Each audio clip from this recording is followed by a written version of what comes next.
જય માતાજી, જય શ્રી મહાકાલ। મહાકાલ સેના જામનગર પ્રમુખ જયદીપસિંહ ઝાલા આજે જામનગર પોલિટેકનિક કોલેજ જે સરકારી કોલેજ છે ત્યાં દરેક સમાજના લોકો, દરેક સમાજના વિદ્યાર્થીઓ ભણવા આવે છે ત્યારે જે કોલેજ બેડી વિસ્તારમાં આવેલી છે અને ત્યાં કોલેજના હોસ્ટેલમાં આ બધા આપણે જોઈ શકો છો, આ બધા યુવાનો છે એ બધા હોસ્ટેલના વિદ્યાર્થીઓ છે જે આ શહેરમાંથી નહીં, દરેક આજુબાજુના ગામડાઓમાં રહેતા બધા વિદ્યાર્થીઓ છે ત્યાં કોલેજમાં ભણવા આવે છે।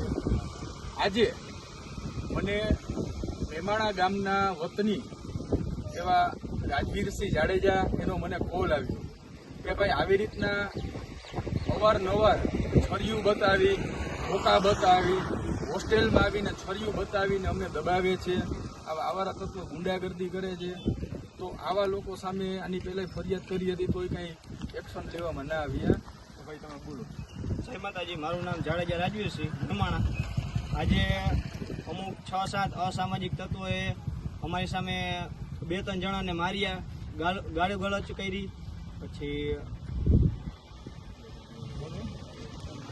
છરી પણ બતાવેલી છે એક જણાને, એવું બધું કર્યું અને આની પહેલા પણ ઘણું કરેલું છે।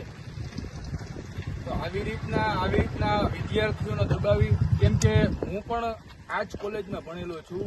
હું 6 વર્ષ પહેલાં પણ પોલિટેકનિક કોલેજમાં હું પણ એન્જિનિયરિંગ ભણતો અહીંયા।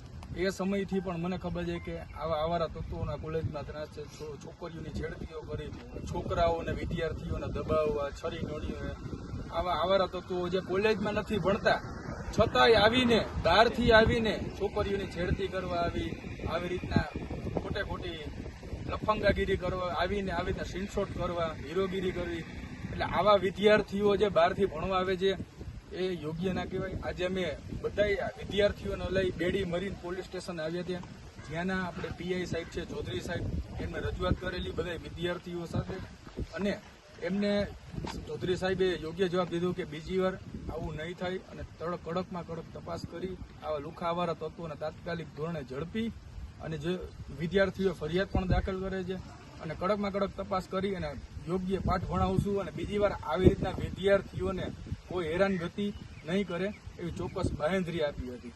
તો આ વખતે ચૌધરી સાહેબ બેડી મરીનમાં તેનો પણ ખૂબ ખૂબ આભાર। જય માતાજી।